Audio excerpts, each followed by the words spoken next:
All right, 3, 2, and 1. Well, Mary Katie, welcome back to Mayor's Monday here at WSAU, WSAU.com. We're in the Easter season, and one thing I wanted to ask you about is, do you have a chocolate, like bunny peace sign here? It can be whatever you want. Okay. I don't recommend eating that. Okay. I think it's actually some type of driftwood. Oh, okay. I think someone was cleaning out their basement and thought that I needed that, so. Okay. It's fun. It's nice. Yeah, it's a very festive decoration. Again, that's what I like coming here. The decorations are always changing. Yeah. Jean, Jean, she's got some candy out front, so when you leave, why don't you go ahead and take an Easter egg? All right. All right, now that fewer for me to eat. Yeah, now that that's settled. Yeah. Yes. Obviously things have been, just crazy here at City Hall recently. Are you sure? And we're not just talking about water and everything like that we are continually talking about, but the lead service line project. Where are we at? What stage are we at in launching that this summer? Because obviously we've had ideal conditions to start the construction season. Sure. Yeah, so what we're doing right now, obviously we've had several meetings at the beginning of the year, at the end of last year, where we approved a contract, we approved an amendment, so contract is signed, we're moving forward. We have all of our team who's out working on engagement, knocking on doors, connecting with folks who may or may not have a lead service line. We've gotten a lot of questions in on that number that we have online, so I think we're trying to identify more than the 550 we plan on replacing in case something happens, because we want to get at least that many done. And if we end up having more money left over, we want to do more. So that's where we're at, still working on that. I know everyone's excited. Some, minor construction stuff has started, but not related to this lead service line yet. So still in the planning stages. There's a lot of bidding that still needs to happen. I know there were some questions about public-private partnerships. Well, all that bidding will be online. Folks will get an opportunity to bid on that and see all of it coming public. So get ready. I would say probably in April, May, you're going to see a lot of torn up areas. Yeah, and again, the the transparency thing is actually kind of what was at the center of those amendments that you made to the agreement. So you mentioned the bidding process being online. Obviously, then that's going to be open for anybody who would have an interest in coming in here and doing the works, especially the local contractors, which again is at the center goal. Of yeah, this. We want local contractors to be a partner with us. So, yep. Yes. So the process then for that, what's that going to be like for those contractors, at least as far as you know? Yeah. So it's going to look very similar to the way we do other public works projects. I mean, that's what we do. That's the public facing process. Are those public bids, and then they open them. I think at Board of Public Works. They talk about them at their committee level and all of that. So that's still happening. Obviously we're probably going to need more people responding than we have. So we'll continue outreach for that. But when it comes to the amendment, when the transparency aspect was, there's a couple of meetings that will be taking place for kind of gathering and getting those kind of contractors on the same page with us. So those will be public too. And then any kind of communications back and forth, same thing, right? My emails back and forth with the team, any of their emails talking about this project, that will be public too. Yeah, indeed. And I know obviously there was a lot of talk about the group associated with this. I did have some people who were kind of interested, how did this group get linked up with us here in Wausau, this community infrastructure partners? And do you see this relationship right now at the start anyway being, a 5-year deal, because they are on kind of rotating 1-year contracts with us, right? Yeah, so first of all, that was the big thing for us, is that we don't want to be roped into something that we don't know how it'll work. I feel optimistic. I feel that this is the right approach in order to get this work done in 5 years, 6 years, definitely by the 10-year deadline that the EPA has set.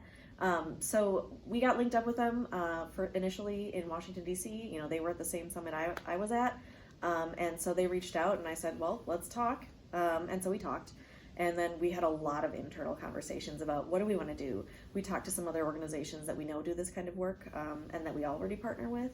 And then we worked on putting together that RFQ to see who's out there, who can do this kind of work. We think this is the right process. And so we put the RFQ out, they responded, and then we got to work voting and agendizing and amending and all of that. So, yep, but we're on a 1-year contract right now. We will assess it as the season moves through. Is this doing what we want? Is this doing what we expected? Can we do more? So that's the conversation that we'll be having, near the end of the summer. Then, of course, that's all going to lead up to in October. You are planning like a kind of a checkup meeting with them and the council to assess how the process has gone. So I'm guessing October is going to be kind of a big month for that. Oh yeah, we'll be having budget meetings. We'll be having this meeting. So it's going to be a lot. Right. So yep, we will be ready to have those check-in meetings, and I anticipate. Because the Utility Commission has also expressed a lot of interest in making sure that these communications and like the progress is being shared widely. So we'll have regular updates at every utility meeting too. So expect that as well along the way. Yeah, and obviously the Utility Commission was a hot topic. Oh yes, a couple of weeks ago. Or was it? I can't tell. Yeah, you had a 1 hour discussion, and again, the discussion basically boiled down to should this commission exist. Yeah. I know you took some notes at that meeting. Where are you at in processing those notes? When do you think that there could be maybe a larger, I guess for lack of a better term, actionable discussion on this topic? Yeah, so I mean, in my heart, what I would love to have, it happened. I would love to have this discussion before the end of this council, but I don't think that's possible. We want to make sure that we're doing the right things. So there's some research going into the ordinances and the creation. So we wanted to talk about finance. We wanted to talk about kind of the human resource elements and like what does state statute tell us about this. And so there were a couple of takeaways that the council said, this is what we want, but it appears, at least at our first blush, that it conflicts a little bit with the state statute on commissions. So we're going to have to give them a couple different options to consider if they want to do this way or that way. That's going to take a little bit of extra time, and obviously we have 3 city attorneys, but it's a lot of work and it's a lot of investigation. So continues. Obviously that was a good meeting. I feel like we got it all out, or at least most of it.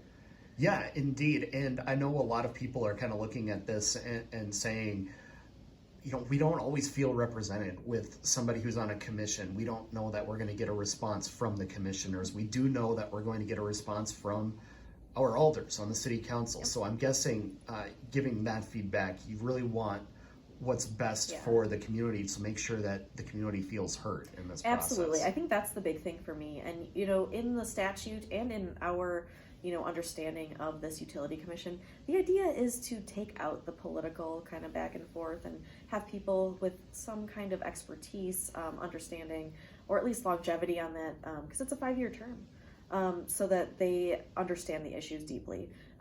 But you are compromising. They're not elected, they're appointed, and it takes more than just an election to remove people from that commission. And that hasn't been suggested, by the way.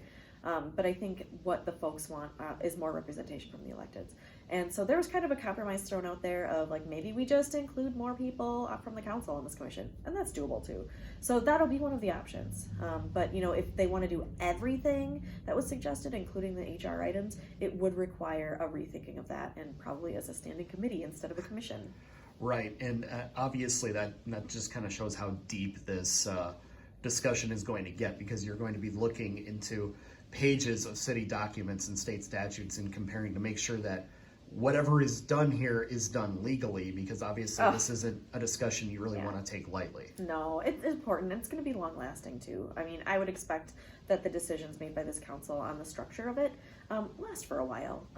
It needs to serve the needs of our community though. So that's the big takeaway for me, is that if it's not serving us, let's change it. But let's also make sure we're making the right decisions. Mm-hmm. Indeed. And obviously it's going to be a big discussion, and like you said, it's probably going to spill over into the next council, correct? I'm sure of it. We have 26 days until an election right now. I suppose it's fewer as you're airing this. I don't, doing the math right now. But it's pretty quick, and that's just not enough time for us to get that work done. Yeah, and last thing before we let you go, and by the way, we should remind everybody that, again, you are appearing as the mayor of the city of Wausau, and only as the mayor of the city of Wausau in this You know what Scott Corbett would tell you about that, but I digress. Yes, so last thing before we let you go, obviously Wausau was one of the first communities in the region to kind of jump on this No Mow May bandwagon. Believe it or not, we are almost to May. Some of us may have to mow our lawns earlier based on, the kind of winter and spring that we've had. you bringing that back for another year? Or are you thinking of maybe a different iteration of it? What's the So those feeling there? conversations continue at our sustainability committee level because, even last year when we were talking about bringing that back, the people who like No Mow May love it. They love the idea of helping the bees. Their kids got into it. There's a science element too. But also related to science is research, replication, and making sure you're interpreting the data correctly. And what we're finding is that maybe it's not as helpful as we thought. And so I think the Sustainability Committee will continue discussing this. And I know we talked about this off camera, but kind of maybe instead of no mow May, it's slower mow May or slow mow May. Maybe kind of easing into that mowing because there are some elements of it that is helpful to some of the pollinators, but there's also some elements that like maybe you don't need to go the entire month. And we always thought that, right? We didn't want to dictate to people how they manage their lawn, but yeah, that's kind of what they're talking about now. So I'll be interested to see what they decide. Maybe even just, hey, let the lawn go for the whole summer or something like that. You might have to move out into the country if you want to do that, man. Yeah, probably not. But hey, I know it's one thing that some people have kind of thrown out there as well in this discussion because it's something that originated here in Wisconsin, and it's something that we're still studying to see, are we actually making a difference, right? Yeah, we definitely are. And we want to make the right impact. We don't want to just annoy our neighbors by having long yards. So I think it's good that we're looking at the science and looking at what it's telling us. It's good. You still get to participate. If you can plant pollinator habitat, they love that. I know that's what I did in my yard. And a lot of bees and a lot of other bugs that I didn't realize were pollinators, so it was fun. Well, Mary Katie, we always appreciate the time. We'll look forward to chatting again next month. Have a great day.